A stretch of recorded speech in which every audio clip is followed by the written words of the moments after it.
Bismillahirrahmanirrahim. Assalamualaikum warahmatullahi wabarakatuh. Waalaikumsalam warahmatullahi. Alhamdulillah wa syukrulillah wa la haula wa la quwata illa billah amma ba'du. Yang sama-sama kita hormati Ibu Ketua Umum Pimpinan Pusat Muslimat Nahdlatul Ulama, Ibu Nyai Haja Wafifah Indar Parawansa, Ibu Nyai Mahfudah Ali Ubaid binti Kiai Haji Abdul Wahab Hasbullah, Badan Penasehat Pimpinan Pusat Muslimat NU dan pembina Yayasan Hikmat Muslimat NU Pusat, bunda-bunda sekalian yang kita hormati takdimi, bersyukur kita di malam ke-9 kita terus mengadakan tadarus istiqomah. Tahapan malam ini adalah membaca Binadot Juz 15 dan nanti kajian tafsir. Selanjutnya Juz 16 dibaca secara offline.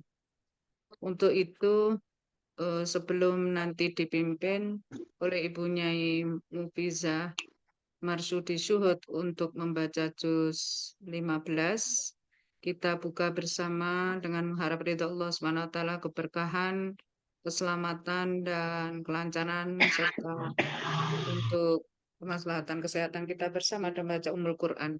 Ala hadiniyah wa ala kulli niyatin sholihah. Al-Fatihah. A'udzubillahi minasyaitonir rajim. Ar-Rahman. Alhamdulillahi rabbil alamin arrahmanir rahim maliki yaumiddin. Iyyaka na'budu wa iyyaka nasta'in ihdinas siratal mustaqim siratal an'amta 'alaihim ghairil maghdubi 'alaihim. Terima kasih. Assalamualaikum. Ya, selanjutnya langsung punya Mufizah. Bersama kita sudah ada Prof. Sururin dan yang lain-lain, menambah kehikmatan dengan menikmati nyamannya bulan Ramadan. Monggo punya Mufizah, kami silakan. Assalamualaikum warahmatullahi wabarakatuh. Waalaikumsalam. Matur nambah nuwun sangat kesempatan yang diberikan ke Matang Pulau nanti atas ilmu.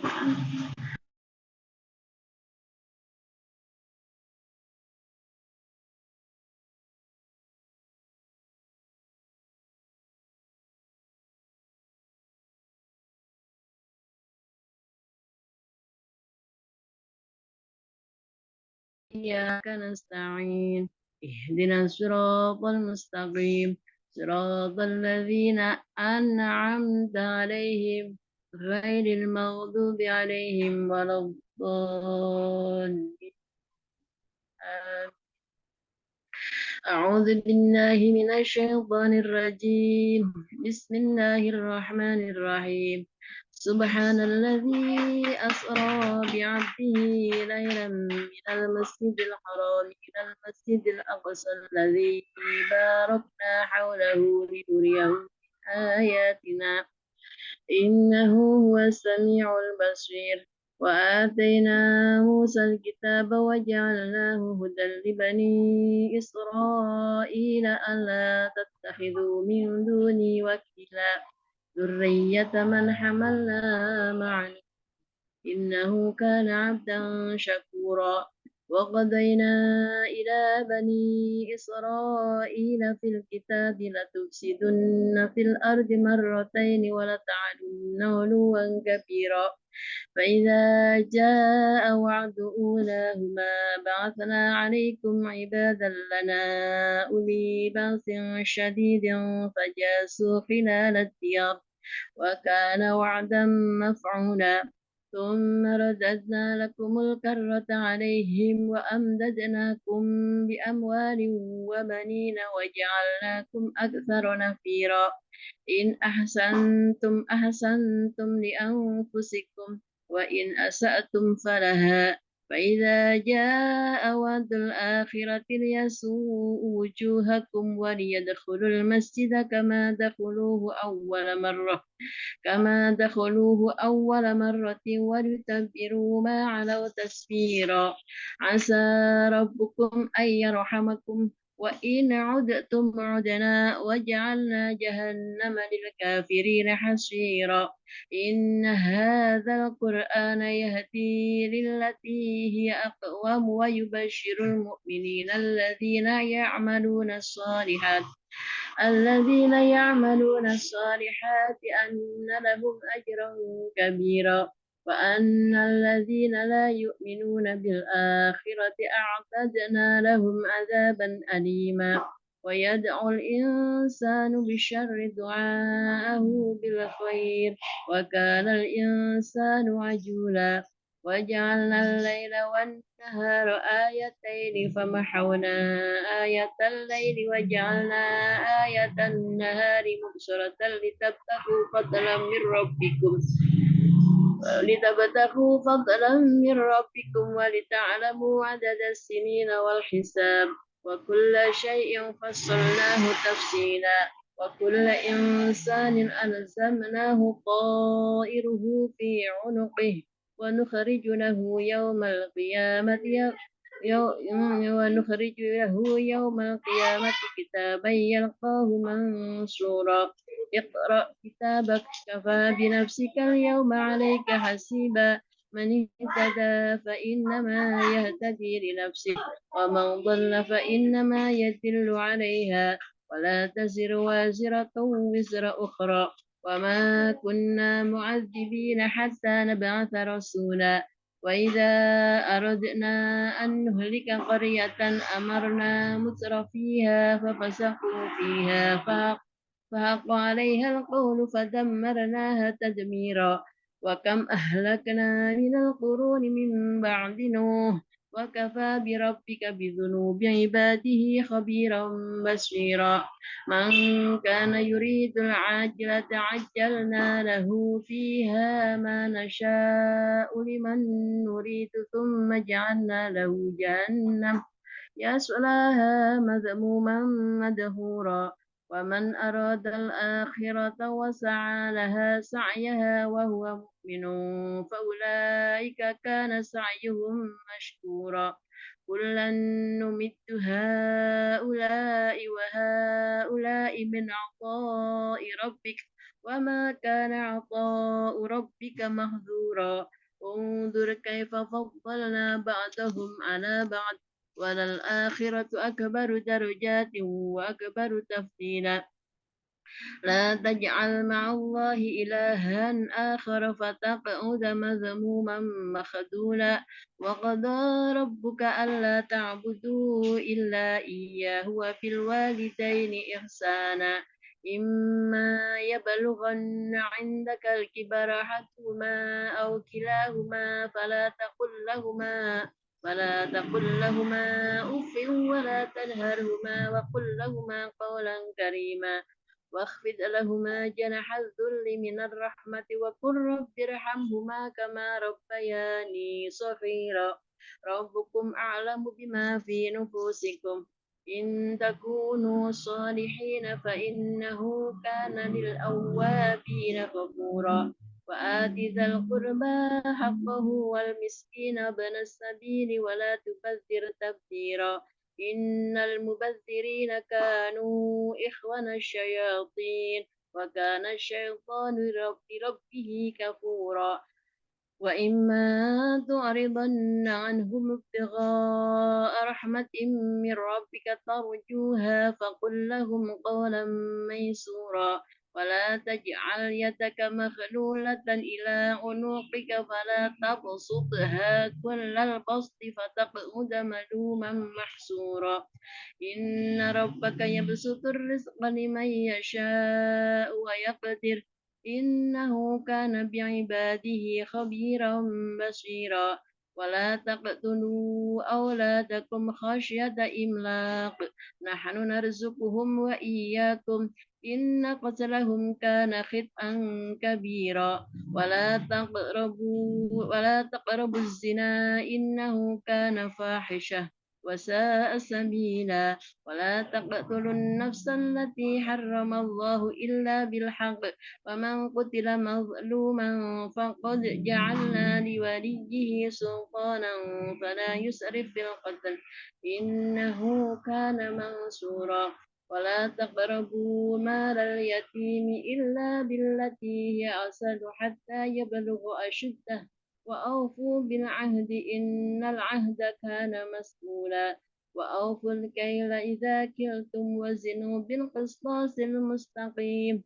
ذلك خير وأحسن تأويلا ولا تقف ما ليس لك به علم إن السمع والبصر والفؤاد كل أولئك كان عنه مسؤولا ولا تمشي في الأرض مرحا إنك لن تخرق الأرض ولن تبلغ الجبال طولا كل ذلك كان سيئه عند ربك مكروها ذلك مما أوحى إليك ربك من الحكمة ولا تجعل مع الله إلها آخر فتلقى في جهنم ملوما مدحورا أفأسفاكم ربكم بالبنين واتخذ من الملائكة إناثا إنكم لتقولون قولا عظيما ولقد صرفنا في هذا القرآن ليذكروا وما يزيدهم إلا نفورا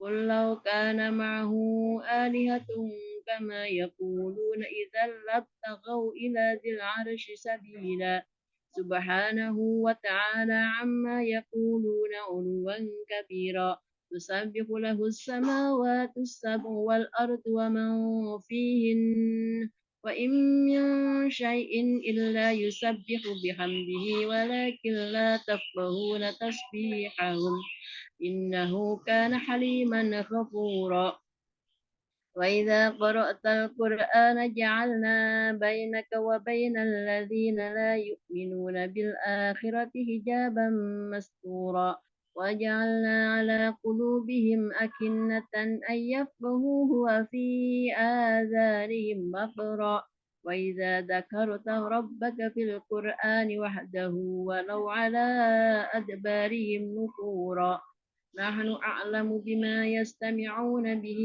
إذ يستمعون إليك وإذ هم نجوى إذ يقول الظالمون إن تتبعون إلا رجلا مسحورا انظر كيف ضربوا لك الأمثال فضلوا فلا يستطيعون سبيلا وقالوا أئذا كنا عظاما ورفاتا أئنا لمبعوثون خلقا جديدا قل كونوا حجارة أو حديدا أو خلقا مما يكبر في صدوركم فسيقولون من يعيدنا قل الذي فطركم أول مرة فسينغضون إليك رؤوسهم ويقولون متاه قل عسى أن يكون قريبا يوم يدعوكم فتستجيبون بحمده وتظنون إن لبثتم إلا قليلا وقل لعبادي يقولوا التي هي أحسن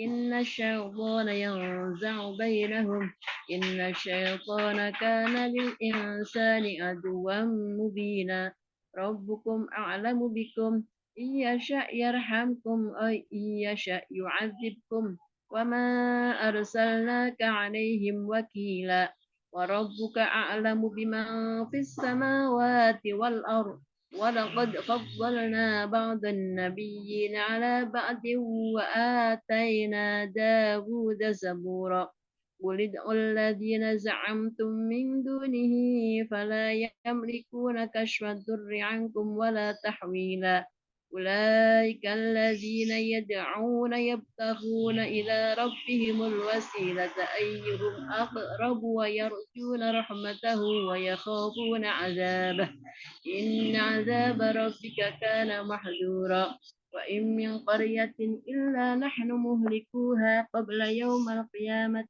أو مهلكوا عذابا شديدا كان ذلك في الكتاب مسطورا وما منعنا أن نرسل بالآيات إلا أن كذب بها الأولون وآتينا ثمود الناقة مبصرة فظلموا بها وما نرسل بالآيات إلا تخويفا وإذ قلنا لك إن ربك أحاط بالناس وما جعلنا الرؤيا التي أريناك إلا فتنة للناس والشجرة الملعونة في القرآن ونخوفهم فما يزيدهم إلا طغيانا كبيرا وإذ قلنا للملائكة اسجدوا لآدم فسجدوا إلا إبليس قال أأسجد لمن خلقت طينا قال أرأيتك هذا الذي كرمت علي لئن أخرتني إلى يوم القيامة لأحتنكن ذريته إلا قليلا قال اذهب فمن تبعك منهم فإن جهنم جزاؤكم جزاء موفورا واستفزز من استطعت منهم بصوتك وأجلب عليهم بخيلك ورجلك وشاركهم في الأموال والأولاد وعدهم وما يعدهم الشيطان إلا غرورا إن عبادي ليس لك عليهم سلطان وكفى بربك وكيلا ربكم الذي يسقي لكم الفلك في البحر لتبتغوا من فضله إنه كان بكم رحيما وإذا مسكم الضر في البحر ضل من تدعون إلا إياه فلما نجاكم إلى البر أعرضتم وكان الإنسان كفورا أفأمنتم أن يخسف بكم جانب البر أو يرسل عليكم حاسبا ثم لا تجدوا لكم وكيلا أم أمنتم أن يعيدكم فيه تارة أخرى فيرسل عليكم قاصفا من الريح فيغرقكم بما كفرتم ثم لا تجدوا لكم علينا به تبيعا ولقد كرمنا بني آدم وحملناهم في البر والبحر ورزقناهم من الطيبات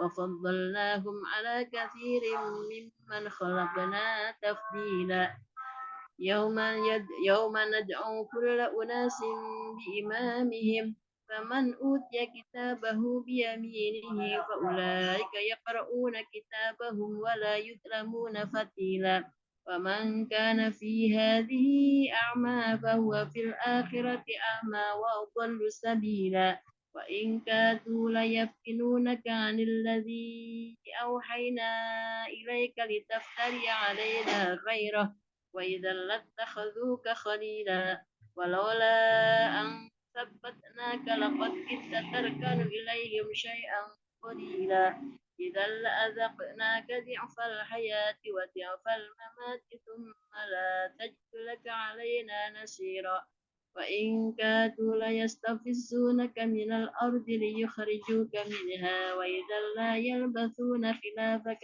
إلا قليلا سنة من قد أرسلنا قبلك من رسلنا ولا تجد لسنتنا تحويلا أقم الصلاة لدلوك الشمس إلى غسق الليل وقرآن الفجر إن قرآن الفجر كان مشهودا ومن الليل فتهجد به نافلة لك عسى أن يبعثك ربك مقاما محمودا وقل رب أدخلني مدخل صدق وأخرجني مخرج صدق واجعلني من لدنك سلطانا نصيرا وقل جاء الحق وزاق الباطل إن الباطل كان زهوقا وننزل من القرآن ما هو شفاء ورحمة للمؤمنين ولا يزيد الظالمين إلا خسارا وإذا أنعمنا على الإنسان أعرض ونأى بجانبه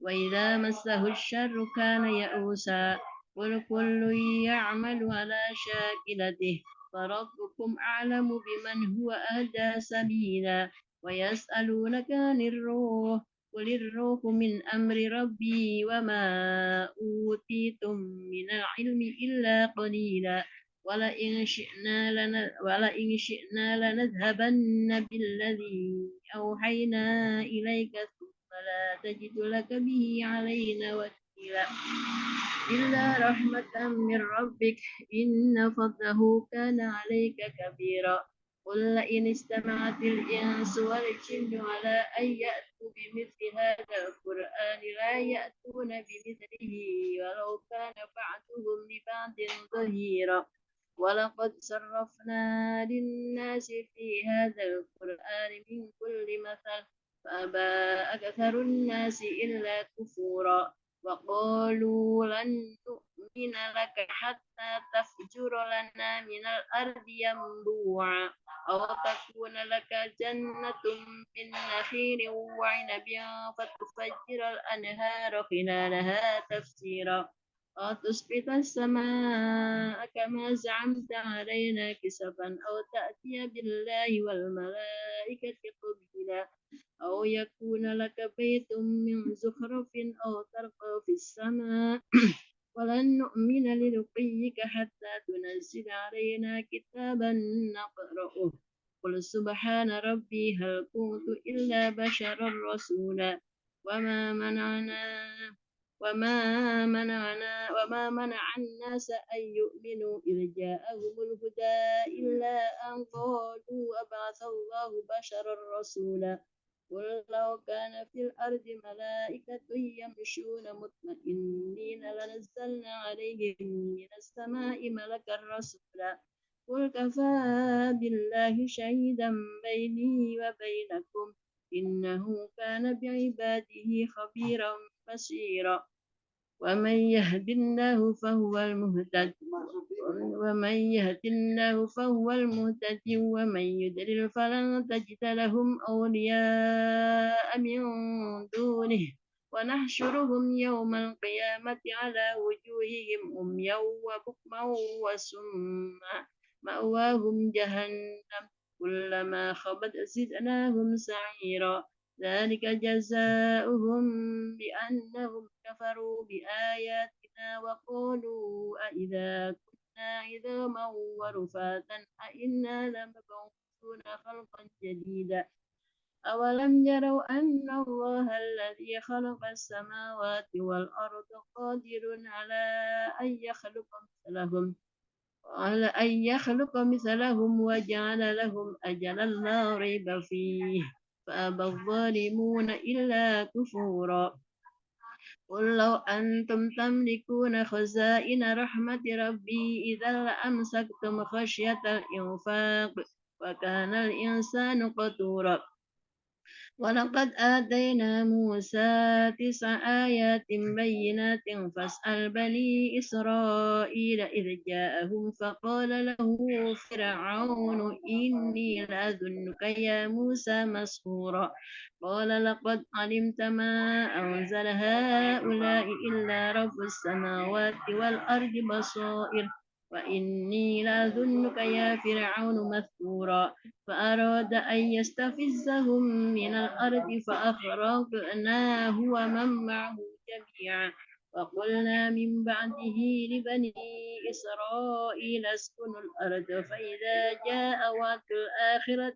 جئنا بكم لفيفا وبالحق أنزلناه وبالحق نزل وما أرسلناك إلا مبشرا ونذيرا وقرآنا فرقناه لتقرأه على الناس على مكث ونزلناه تنزيلا قل آمنوا به أو لا تؤمنوا إن الذين أوتوا العلم من قبله إذا يتلى عليهم يخرون للأذقان سجدا ويقولون سبحان ربنا إن كان وعد ربنا لمفعولا ويخرون للأذقان يبكون ويزيدهم خشوعا سبحان الله قل ادعوا الله أو ادعوا الرحمن أيما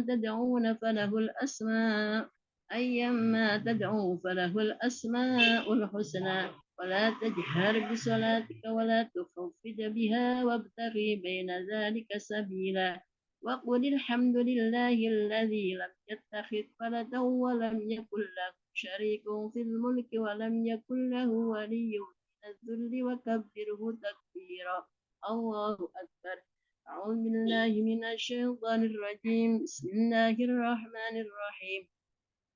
الحمد لله الذي أنزل على عبده الكتاب ولم يجعل له عوجا قيما لينذر بأسا شديدا من لدنه ويبشر المؤمنين الذين يعملون الصالحات أن لهم أجرا حسنا ماكثين فيه أبدا وينذر الذين قالوا اتخذ الله ولدا وما لهم به من علم ولا لآبائهم كبرت كلمة تخرج من أفواههم إن يقولون إلا كذبا فلعلك باخع نفسك على آثارهم إن لم يؤمنوا بهذا الحديث أسفا إنا جعلنا ما على الأرض زينة لها لنبلوهم أيهم أحسن عملا وإنا لجاعلون ما عليها صعيدا جرزا أم حسبت أن أصحاب الكهف والرقيم كانوا من آياتنا عجبا إذ أوى الفتية إلى الكهف فقالوا ربنا آتنا من لدنك رحمة وهيئ لنا من أمرنا رشدا فضربنا على آذانهم في الكهف سنين عددا ثم بعثناهم لنعلم أي الحزبين أحصى لما لبثوا أمدا نحن نقص عليك نبأهم بالحق إنهم فتية آمنوا بربهم وزدناهم هدى وربطنا على قلوبهم إذ قاموا فقالوا ربنا رب السماوات والأرض لن ندعو من دونه إلها لقد قلنا إذا شططا هؤلاء قوم اتخذوا من دونه آلهة لولا يأتون عليهم بسلطان بين فمن أظلم ممن افترى على الله كذبا وإذ اعتزلتموهم وما يعبدون إلا الله فأووا إلى الكهف ينشر لكم ربكم من رحمته ويهيئ لكم من أمركم مرفقا وترى الشمس إذا طلعت تزاور عن كهفهم ذات اليمين وإذا غربت تقرضهم ذات الشمال وهم في فجوة منه ذلك من آيات الله من يهد الله فهو المهتد ومن يضلل فلن تجد له وليا مرشدا وتحسبهم أيقاظا وهم رقود ونقلبهم ذات اليمين وذات الشمال وكلبهم باسط ذراعيه بالوسط لو اطلعت عليهم لوليت منهم فرارا ولملئت منهم رعبا وكذلك بعثناهم ليتساءلوا بينهم قال قائل منهم كم لبثتم قالوا لبثنا يوما أو بعض يوم قالوا ربكم أعلم بما لبثتم فابعثوا أحدكم بورقكم هذه إلى المدينة فلينظر أيها أزكى طعاما فليأتكم برزق منه وليتلطف فلا يشعرن بكم أحدا إنهم إن يظهروا عليكم يرجموكم أو يعيدوكم في ملتهم ولن تفلحوا إذا أبدا وكذلك أثرنا عليهم ليعلموا أن وعد الله حق وأن الساعة لا ريب فيها إذ يتنازعون بينهم أمرهم فقالوا ابنوا عليهم بنيانا ربهم أعلم بهم قال الذين غلبوا على أمرهم لنتخذن عليهم مسجدا سيقولون ثلاثة رابعهم كلبهم ويقولون خمسة سادسهم كلبهم رجما بالغيب ويقولون سبعة وثامنهم كلبهم قل ربي أعلم بعدتهم ما يعلمهم إلا قليل فلا تمار فيهم إلا مراء ظاهرا ولا تستفت فيهم منهم أحدا ولا تقولن لشيء إني فاعل ذلك غدا إلا أن يشاء الله واذكر ربك إذا نسيت وقل عسى أن يهديني ربي لأقرب من هذا رشدا ولبثوا في كهفهم 300 سنين وازدادوا تسعا ولله أعلم بما لبثوا له غيب السماوات والأرض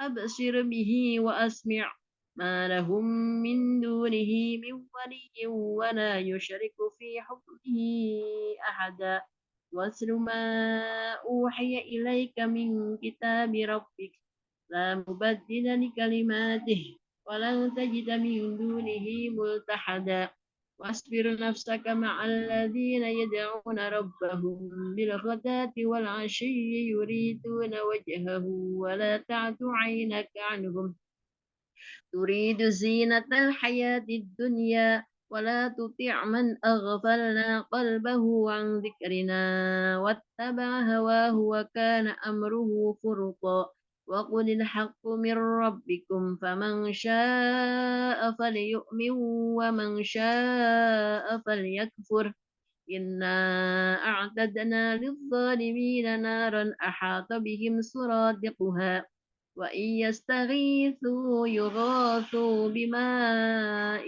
كالمغل يغشي الوجوه بئس الشراب وساءت مرتفقا إن الذين آمنوا وعملوا الصالحات إنا لا نضيع أجر من أحسن عملا أولئك لهم جنات عدن تجري من تحتهم الأنهار تجري من تحتهم الأنهار يحلون فيها من أساور من ذهب ويلبسون ثيابا خضرا من سندس واستبرق متكئين فيها على الأرائك نعم الثواب وحسنت مرتفقا واضرب لهم مثل الرجلين جعلنا لأحدهما جنتين من أعناب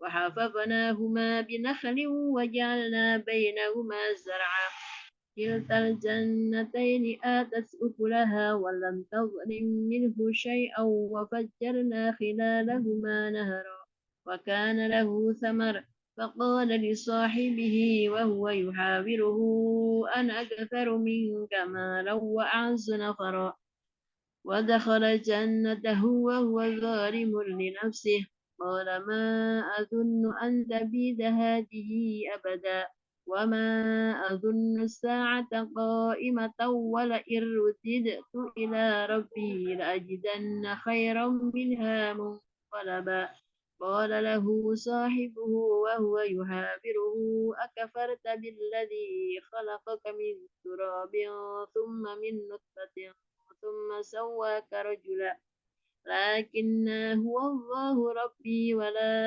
أشرك بربي أحدا ولولا إذ دخلت جنتك قلت ما شاء الله لا قوة إلا بالله إن ترني أنا أقل منك مالا وولدا فعسى ربي أن يؤتيني خيرا من جنتك ويرسل عليها حسبانا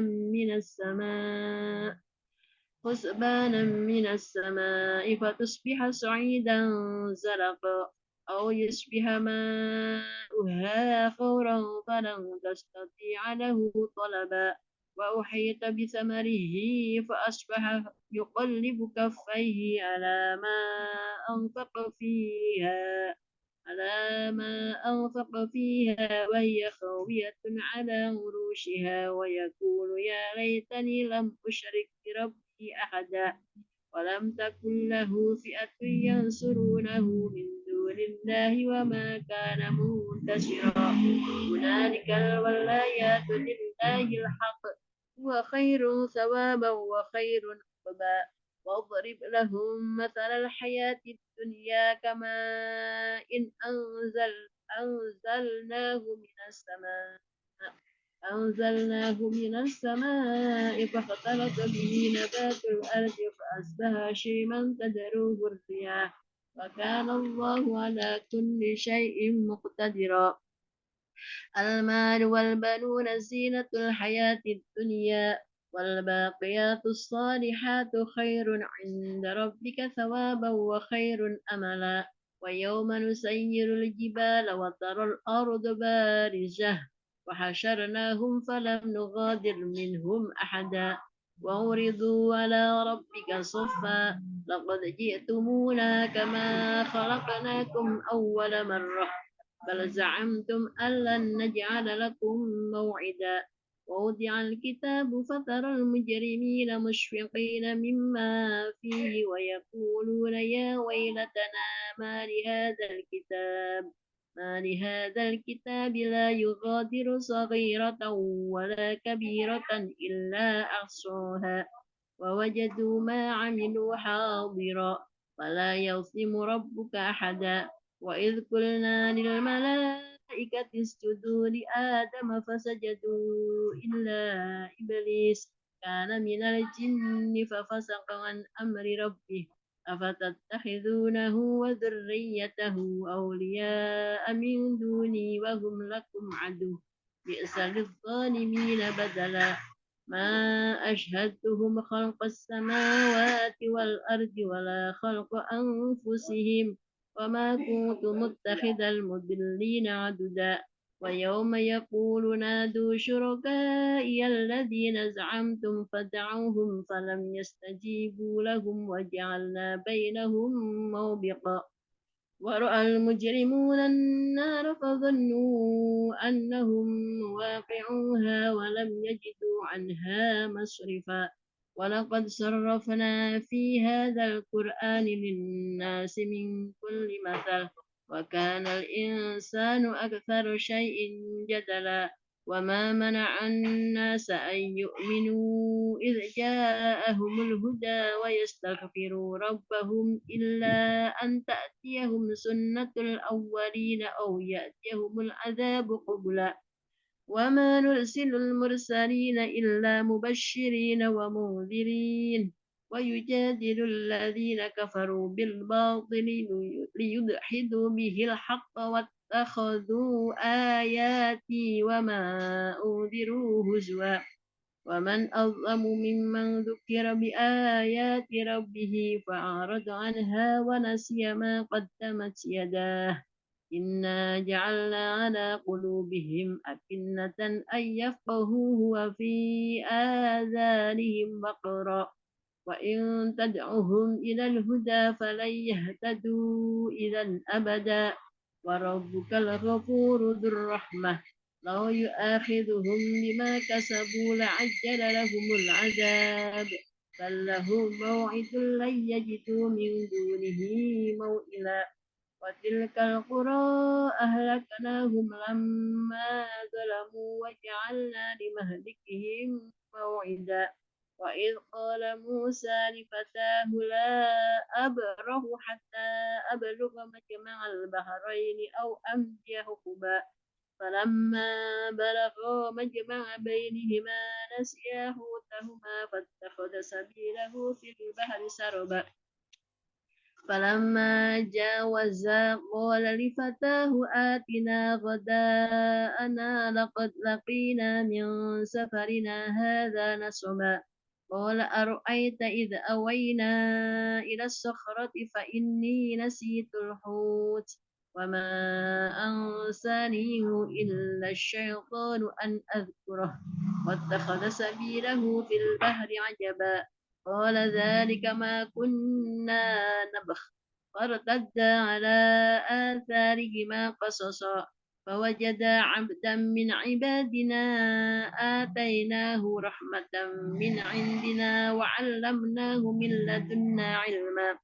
قال له موسى هل أتبعك على أن تعلمني مما علمت رشدا قال إنك لن تستطيع معي صبرا وكيف تصبر على ما لم تحط به خبرا قال ستجدني إن شاء الله صابرا ولا أعصي لك أمرا.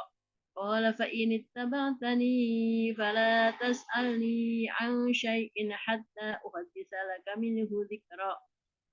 فانطلقا حتى إذا ركبا في السفينة خرقها. قال أخرقتها لتهرق أهلها لقد جئت شيئا إمرا. قال ألم أقل إنك لن تستطيع معي صبرا. قال لا تؤاخذني بما نسيت ولا ترهقني من أمري عسرا. فانطلقا حتى إذا لقيا غلاما فقتله. قال أقتلت نفسا زكية بغير نفس لقد جئت شيئا نكرا. صدق الله العظيم. Kurang lebihnya mohon maaf. Allahumma Wassalamualaikum warahmatullahi wabarakatuh.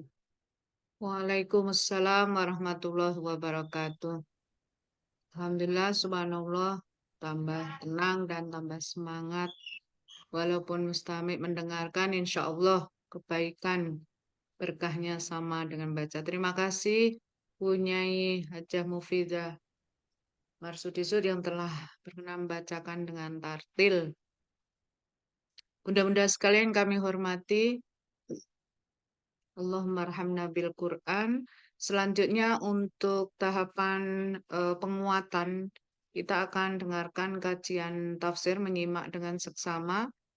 Kajian tafsir malam ke-9 ini akan disampaikan oleh Ibu Dr. Yuminah Rahmatullah. Beliau adalah salah satu ketua Himpunan Daiyah dan Majelis Taklim Sunnat NU Pusat, dosen di UIN dan banyak sekali kiprahnya.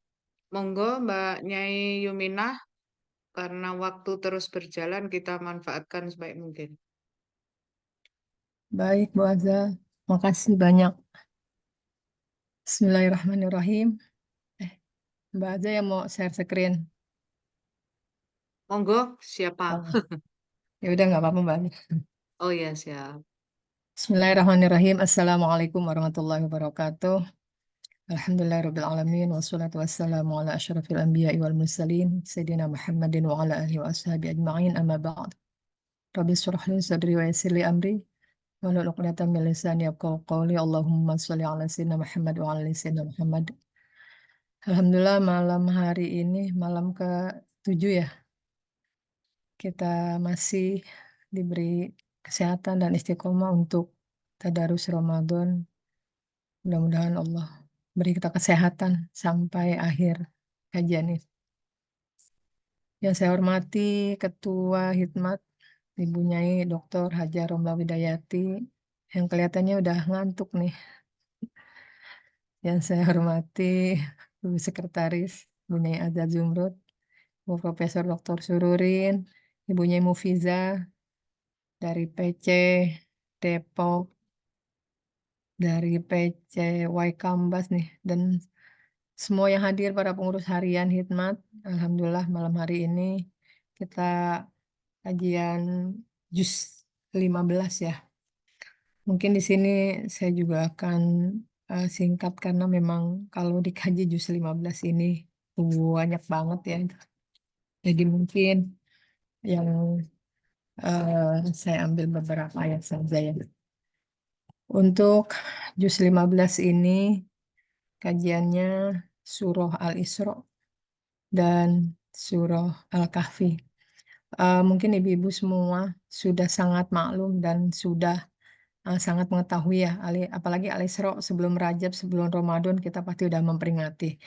Mungkin saya akan menginformasikan aja secara garis besar apa saja yang terdapat dalam surah Al-Isra, nanti dari ayat 1 sampai 111. Kalau kita kaji ini nggak cukup sebulan ya. Ya, Al-Isra itu ada kisah tentang Isra Mi'raj Nabi Muhammad SAW di ayat 1. Juga Allah menurunkan Taurat kepada Nabi Musa di ayat 2-nya tentang kehancuran Bani Israel karena tidak mengikuti Taurat. Ini secara garis besarnya ya. Al-Quran menurunkan petunjuk jalan yang benar ayat 9 sampai 12. Setiap orang bertanggung jawab atas perbuatannya. 13 sampai 17. Kasih sayang Allah bagi semua makhluk. Ayat 18 sampai 22. Hormat kepada orang tua ini sering banget ya. Pasti ibu sudah sangat hafal nih. Wa qadha rabbuka ya. Larangan boros dan kikir, larangan berbuat maksiat, perintah bersikap hati-hati, sangat terhadap persekutuan Allah, keengganan orang kafir memahami Al-Quran, kaum musyrikin mengingkari hari kebangkitan, dan setan penyebab kekafiran, kaum yang ingkar pasti mendapat hukuman, ayat 58 sampai 60. Selanjutnya juga masih di Al-Isra, banyak sekali ya. Ini surah Al-Isra memang padat muatannya. Di sini juga ada tentang godaan setan. Tadi perintah untuk syukuri nikmat Allah, ayat 66-69. Manusia makhluk yang dimuliakan Allah, tekanan terhadap Nabi Muhammad yang tidak mengurangi semangat juangnya, fungsi sholat dalam Al-Quran dan kehidupan, masalah ruh, udah sering banget tuh ya, wasalunaka ruh. Kemujizatan Al-Quran ayat 86-89, pengingkaran orang kafir terhadap Rasulullah, keingkaran orang kafir dan bantahan terhadapnya, ayat 94-100. Pengalaman Nabi Musa dalam berdakwah menjadi pelipur hati Nabi Muhammad Sallallahu Alaihi Wasallam, ayat 101-104, tentang kebenaran Al-Quran dan tata cara nurunannya ya. Masih banyak lagi ya.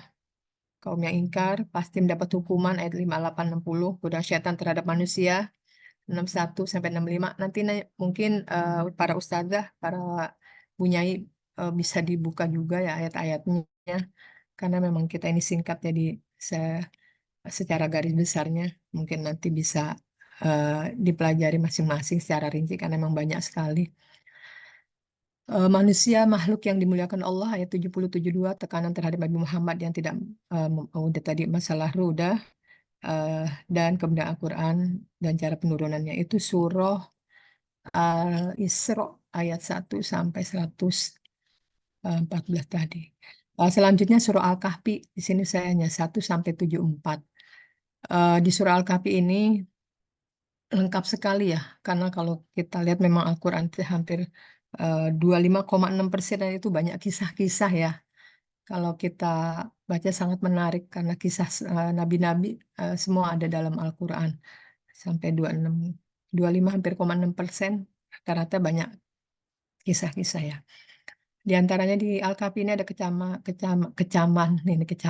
terhadap anggapan ada Tuhan, anak Tuhan, kisah Ashabul Kahfi, Ashabul Kahfi bangun dari tidurnya, 1926, teguran kepada Nabi Ali yang mementingkan orang terkemus saja, perumpamaan kehidupan orang-orang terpedaya, kehidupan dunia, perumpamaan kehidupan dunia, 45-46, kejadian hari kiamat 47-49, ketaatan malaikat dan kedurhakaan iblis, ayat 50-53, akibat tidak mengindahkan peringatan Allah, kisah Nabi Musa dan Nabi Khidir, kisah Khidir membocorkan perahu dan membunuh seorang anak kecil.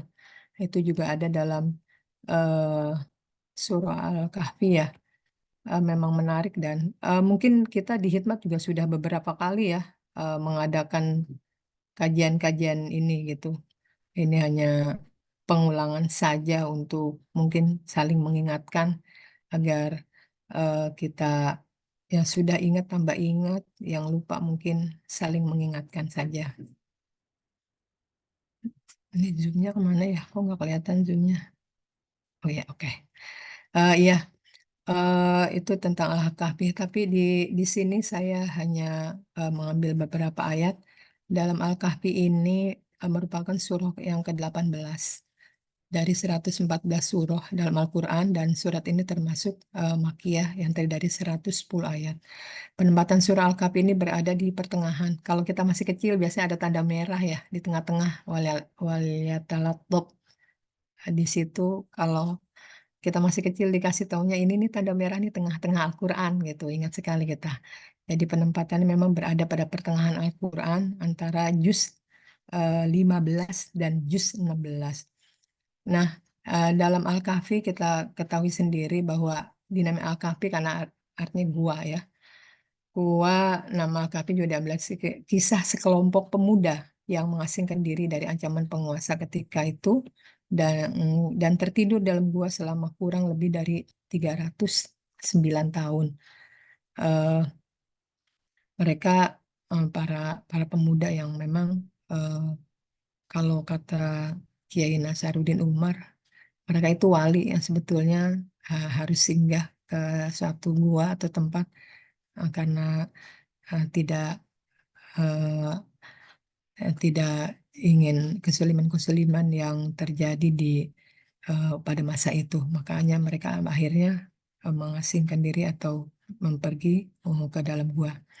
Kisah Ashabul Kahfi ini dalam surah ini juga mengisahkan pengalaman rohani Nabi Musa ya. Tadi di ayat 70 itu ada kisah Nabi Musa bersama Nabi Khidir yang ketika itu Nabi Khidir juga membolongkan perahu yang tentunya Nabi Musa banyak bertanya apa maksudnya. Nah, ini ada juga dalam surah An-Nisa Al-Kahfi.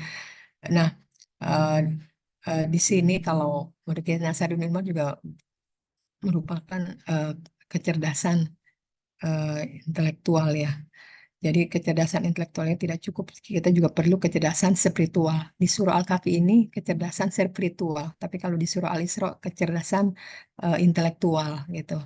Nah, jadi perlu keseimbangan antara kecerdasan intelektual dan kecerdasan spiritual. Kisah Ashabul Kahfi juga eh, ada versi lain mengatakan bahwa pemuda ini atau pengusaha bangsa Romawi yang tinggal di kota Tarsus di pesisir laut. Namun pada masa jila kota ini dikenal dengan nama kota Epsus ya. Dan mereka beriman kepada ajaran Nabi Isa itu hanya menyembah Allah semata.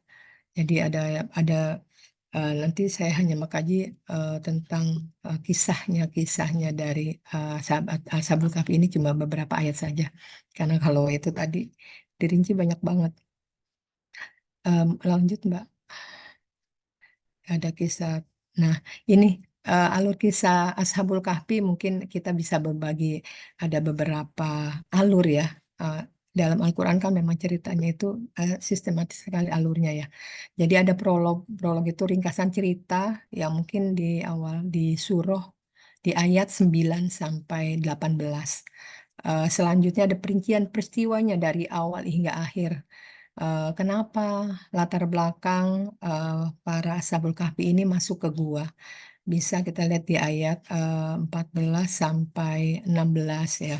Ataupun bagaimana keadaan mereka di gua dan suasana mereka ketika bangun dari tidur, yaitu ayat 19-20, dan bagaimana juga sikap penduduk kota setelah mengetahui dan jumlah mereka di ayat 21-22 dan berapa lama mereka itu berada dalam gua. Itu juga dijelaskan di ayat 25 ya, walau bisa di asin sitnin ya. Di situ ada ayat 25. Untuk kisah selanjutnya saya akan mengutip bagaimana ringkasan cerita dari Ashabul Kahfi. Di sini kita akan yang tadi Mbak, yang tadi. Nah ini. Kalau ibu-ibu mungkin udah apal ya, karena ini tiap malam Jumat biasanya udah dilazimkan untuk membaca. Apalagi Bu Nyai Mufiza nih, mungkin sudah mendawamkan setiap Jumat, malam Jumat ya. Nah, di sini di ayat 9 sampai 12. A'udzubillahi minasyaitonirrajim. Bismillahirrahmanirrahim. Am hasibta anna ashabal kahfi wal raqimi kanu min ayatina ajaba. Idh awal fityatu ila kahfi faqalu rabbana atina min ladunka rahmah وهيئ لنا من أمرنا رشدا فضربنا على آذانهم في الكهف سنين عددا ثم بعثناهم لنعلم أي الحزبين أحصى لما لبثوا أمدا. Am hasita atau kamu mengira bahwa orang-orang yang mendiami gua dan yang mempunyai rokim, rokim mereka itu termasuk tanda-tanda kekuasaan kami yang mengherankan. Ingatlah, tatkala pemuda-pemuda itu mencari tempat berlindung ke dalam gua, lalu mereka berdoa, wahai Tuhan kami, berikanlah rahmat kepada kami dari sisimu dan sempurnakanlah bagi kami petunjuk yang lurus dalam urusan ini. Maka kami tutup telinga mereka beberapa tahun dalam gua itu. Kemudian kami bangunkan mereka agar kami mengetahui manakah di antara golongan yang lebih tepat dalam menghitung berapa lamanya mereka tinggal di dalam gua itu. Ini seolah-olah ini ringkasan cerita. Jadi kita sudah mengetahui bahwa dari cerita ini eh, eh, siapa yang mendiami gua tersebut dan eh, pemuda-pemuda itu apa yang dia lakukan ketika dia masuk ke dalam gua itu, dan apa untuk melindungi Allah melakukan apa untuk para pemuda yang ada dalam gua itu, dan sampai dibangunkan dan sampai ada perdebatan tentang pemuda itu. Nah, ini sebetulnya ringkasan cerita yang kalau ayat-ayat selanjutnya itu penjabarannya. Jadi di ayat ini ada ringkasan cerita tentang Ashabul Kahfi tersebut. Nah, kalau kita lihat di sini ada kata-kata Al-Kahfi tadi udah saya jelaskan artinya gua, tetapi juga ada yang mengatakan itu sebuah gua yang ada di lembah. Nah, untuk kata-kata Ar-Rakim banyak sekali perbedaannya karena ada yang mengatakan bahwa Ar-Rakim itu merupakan lembah lembah yang terletak di dekat kota Ailah atau Yordan kalau sekarang. Eh, di sini juga ada Abdul Razak, ada Ibnu Abbas. Dia juga mengatakan bahwa Ar-Rakim itu kampung. Ibnu Juraid juga mengatakan dan meriwayatkan dari Ibnu Abbas bahwa Ar-Rakim sebuah bukit yang di dalamnya terdapat gua. Sama Ibnu Ibnu Abbas, Ibnu Ishaq dari Abdullah Ibnu Abu Nujaih dari Mujahid dan Ibu Abbas mengatakan bahwa nama bukit itu adalah Banglius. Ini dari tafsir Ibnu Katsir ya. Begitu juga Ibnu Juraid dan lainnya. Jadi dari Ar-Rakim ini banyak beberapa perbedaan pendapat ya. Wahba Az-Zuhaili juga dan Azam-Asari malah mengatakan bahwa Ar-Rakim itu juga anjing mereka gitu. Jadi memang namanya tafsir ya. Jadi ada beberapa pendapat di kalangan ulama tafsir dalam memahami dan menafsirkan makna Rakim ini. Ada juga yang mengatakan dari Said Ibnu Jubair, Rakim itu merupakan prasasti yang tertulis pada sebuah batu. Eh, Mereka tertulis kisah Ashabul Kahfi dan meletakkannya di pintu gua tersebut. Jadi ini dari kata-kata Ar-Rakim.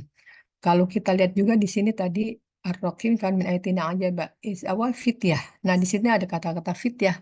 Fityah itu kalau nggak salah kita artikan pemuda ya. Pemuda fatah jamaknya. Pemuda ini tentunya pasti orang-orang yang berumur masih semangat, masih produktif tentunya ya. Memang mereka yang masih idealis.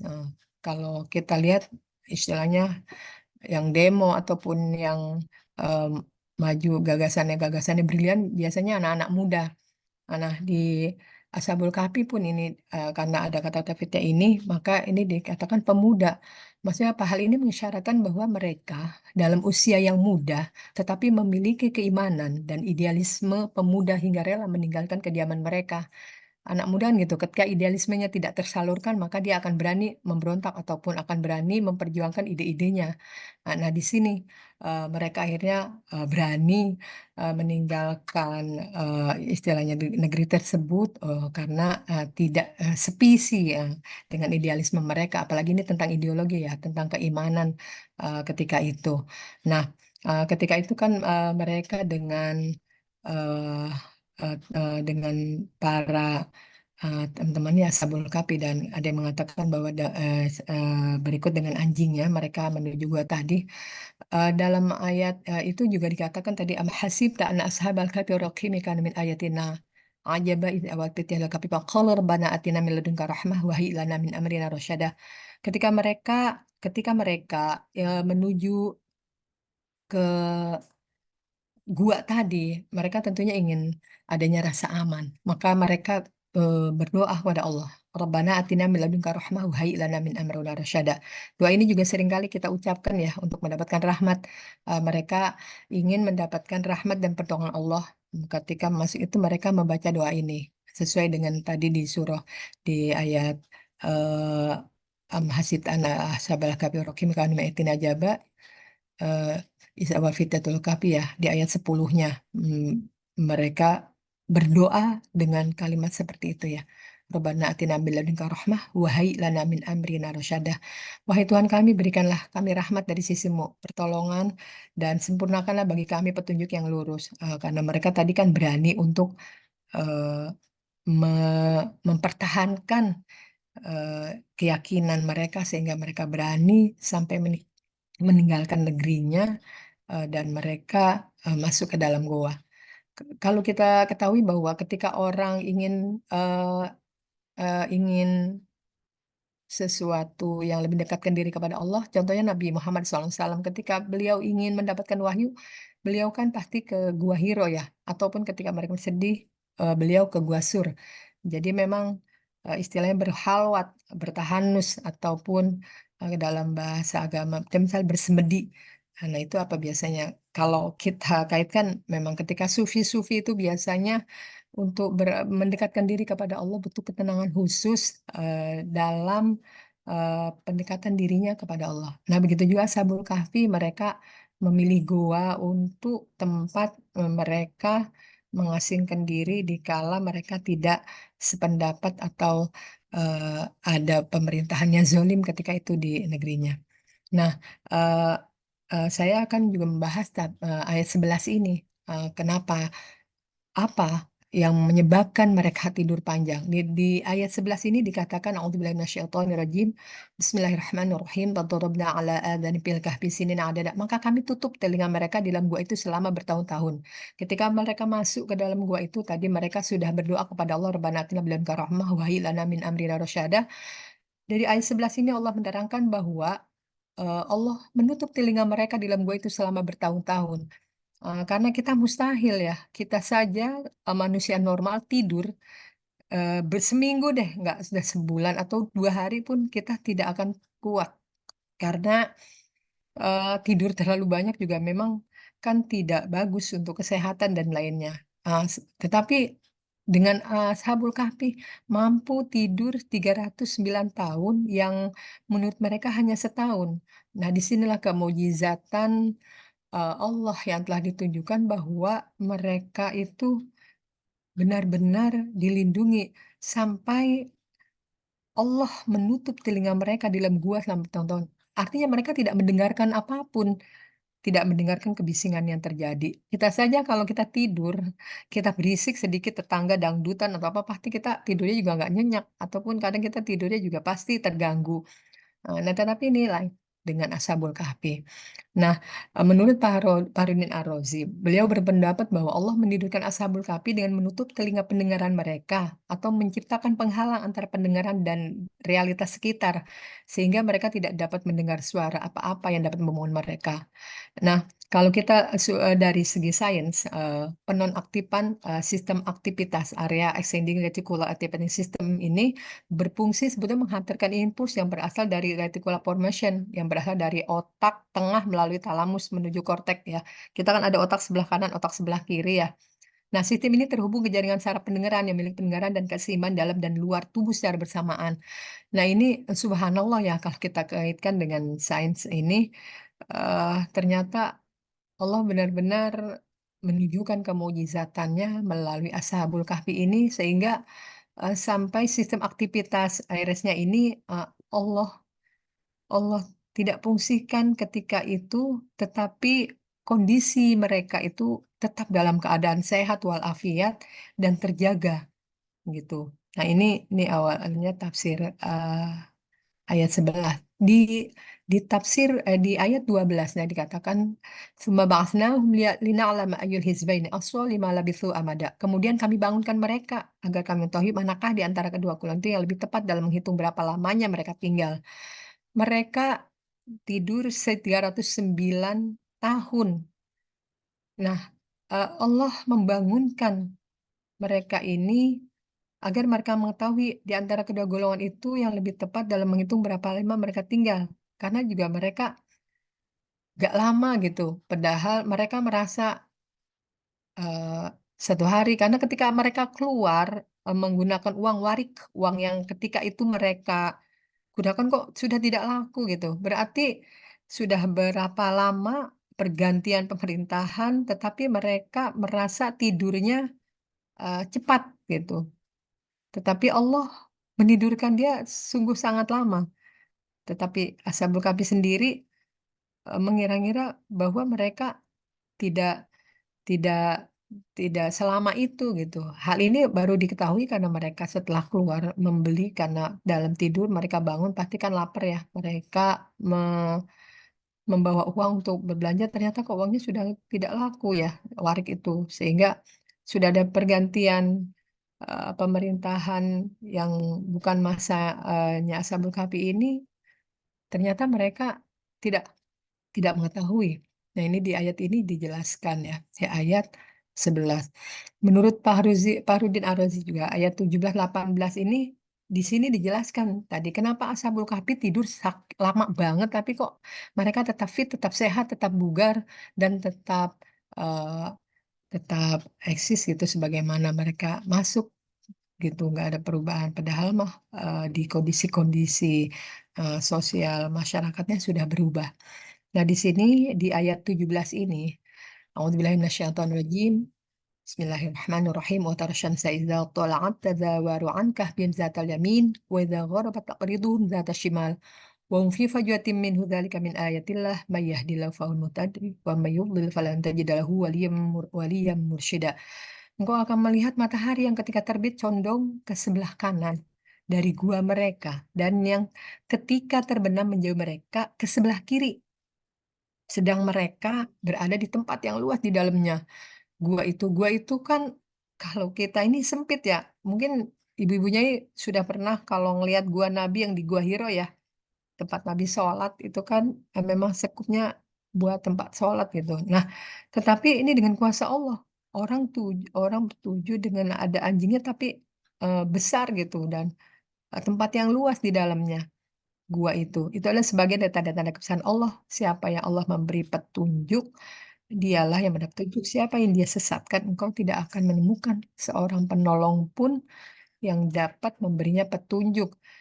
Ini berarti eh, dari tidurnya Ashabul Kahfi di dalam gua yang luas, yang sebetulnya gua kalau itu sempit, gua itu Ashabul Kahfi menghadap ke arah kiri pada proses masuknya cahaya matahari. Kalau kita kalau kita dengan logika kita yang logika kita mungkin yang memang nalar manusia, ini beda kalau kita memang bicara dengan kekuasaan Allah ya. Kalau orang tiap hari terpapar matahari, tentunya kan kita bisa jadi kanker kulit ataupun kulit kita juga jadi gosong, apalagi dalam waktu yang 309 tahun. Kita nggak usah lama-lama ada berjemur saja ke Bali atau ke pantai, pasti kulit kita gosong ataupun biasanya tidak pakai pelembab atau apapun itu kulit kita akan menjadi terkena serangan kanker kulit. Tetapi Ashabul Kahfi bertahun-tahun dengan pintu gua yang dijaga anjingnya dan dalam kondisi mata yang antara tidur dan antara tidur tidur tapi terbuka. Nah, menurut Ar-Razi ini apa cahaya matahari ini? Pertama, kata beliau, lubang pintu gua itu terbuka di sebelah kiri, maka ketika matahari terbit cahayanya masuk ke dalam gua dari sebelah kanan. Jadi memang ya kuasa Allah tadi di jadi nggak langsung terpapar mereka karena mataharinya terbit cahayanya masuk ke dalam gua dari sebelah kanan. Tapi kalau apabila matahari terbenam cahayanya akan masuk dari sebelah kiri gua dengan membawa udara yang bagus dan sepoi-sepoi. Jadi benar-benar sudah diatur sama Allah sedemikian rupa sehingga mereka tidak terbakar dan tidak terpapar langsung sinar matahari.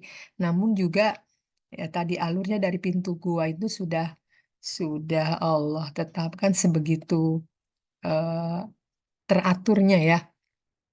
Jadi sesungguhnya Allah juga mencegah cahaya matahari secara tetap. Hal ini merupakan sesuatu yang keluar dari kebiasaan mereka. Dari kebiasaan karena Allah memuliakan dan mengkhususkan untuk Ashabul Kahfi ini. Nah ini yang tadi saya bilang kita memang benar-benar eh, tanda kekuasaan Allah dan kemuliaan yang ajaib dengan menjaga Ashabul Kahfi dari tidur panjang yang dapat menyebabkan kematian dan kebinasaan tentunya ya. Kalau orang biasa, kalau dia bukan wali ataupun bukan orang yang istimewa tentunya eh, pasti sudah ada menyebabkan kematian atau kebinasaan, tapi ternyata tidak terjadi apa-apa. Nah, ini jelas sekali di ayat ini dijelaskan ayat 17. Di ayat 18-nya juga dijelaskan bahwa Auzubillahi minasyaitonirrajim, Bismillahirrahmanirrahim, wa tahsabu yang qadham wa hum ruqud wa nuqallibum zatal yamin wa zatal shimal wa kalbuhum basitun zira'ihi bil wasid la tu'tala'ta 'alaihim la wallaita minhum firara wa la mulita minhum ru'bah. Dan kalau mereka itu tidak tidur padahal mereka tidur dan kami bolak-balikan mereka ke kanan dan ke kiri sedang anjing mereka membentangkan kedua lengannya di depan pintu gua. Dan jika menyaksikan mereka, tentu kamu akan berpaling, melarikan diri dari mereka, dan pasti kamu akan mundur rasa takut. Nah, di sini juga, Masya Allah, bagaimana mereka itu dibolak-balikan. Maksudnya ketika kita tidur miring ke kanan terus, pasti tidak baik. Entah kadang pipi kita gede sebelah ya, ataupun kadang eh, apa istilahnya tangannya terlalu lama yang menyebabkan entah kesemutan, entah tertindih terlalu lama menyebabkan stroke atau lainnya. Nah, ini juga Allah membolak-balikan eh, tadi Ashabul Kahfi ke kanan, ke kiri tujuannya apa? Agar tidak dimakan tanah. Begitu Allah melindunginya sehingga tidak ada tidur celentang saja, tapi tidak ada tidur miring kanan saja, tidak ada tidur miring kiri saja. Tapi jelas sekali sini dibolak-balikan tidur ke arah kanan, ke arah kiri, sedangkan anjingnya untuk menjaga di mulut pintu gua. Jadi ketika orang misal ada yang mengetahui, eh, orang pasti akan takut karena dan jika kamu menyaksikan mereka tentu kamu akan berpaling. Pasti orang akan lari. Dipikirnya itu entah gua ada apa karena di situ mereka ditidurkan tetapi anjingnya juga menjaga di pintu gua itu. Jadi benar-benar Allah menjaga Ashabul Kahfi ini dengan sangat teratur ya, sehingga mereka juga tidurnya selama 309 tahun tidak hanya belok kanan, belok kiri, tapi dibelokkan sama Allah. Bahkan ada yang mengatakan menurut Imam Mujtahid, Ashabul Kahfi ini menghadap ke kanan dan ke kiri dibolak-balikan lagi selama 9 tahun. Ke arah kanan aja selama 9 tahun. Bahkan juga untuk membalikan badan menghadap ke arah kiri juga selama 9 tahun. Dan dikatakan mereka hanya membolak-balikan badan itu satu kali, ada yang mubasir, ada yang bilang seperti itu. Untuk kanan 9 tahun, untuk kiri 9 tahun. Faridin Ar-Razi juga mengatakan bahwa kan Allah memiliki kekuasaan dengan menahan kehidupan Ashabul Kahfi selama 300 tahun lebih. Jadi betapa subhanallah, pokoknya baca kisah-kisah dalam Al-Quran memang membuat kita semakin eh, mengagumi ya kemujizatan Al-Quran ini. Nah, dalam tafsirnya Faridin Ar-Razi juga dengan mengutip beberapa pendapat beberapa mufasir, menurut beliau sesungguhnya mereka Ashabul Kahfi itu membolak-balikan badan di setiap tahun sebanyak 2 kali. Jadi ada beberapa versi pendapat yang eh, bagaimana berdasarkan ayat 18 ini tentang tidurnya yang bolak miring kanan miring kiri ini, ada beberapa versi yang mengatakan seperti itu. Nah, kalau kita lihat, kita kaitkan dengan sains lagi ya. Kalau kita lihat Ashabul Kahfi tidur tadi 390 tahun, tapi keutuhan tubuhnya terjaga. Eh, Kalau kita lihat itu tidur itu kan merupakan proses fisiologis ya. Kita butuh istirahat. Biasanya kita juga kalau tidur jadi seger. Tidur pun ada batas-batas waktu. Misal dewasa paling normal ya 7 sampai 8 jam. Anak-anak misal 12 jam. Jadi ada aturan-aturan yang memang ini. Tetapi kalau Ashabul Kahfi 309 tahun tidak ngapa-ngapa. Ini mungkin Allah menonaktifkan tadi sistem ini pada otak Ashabul Kahfi yang tidak bisa mendengar apapun dari luar gua. Akhirnya mereka kan tidur nyenyak tidak terganggu.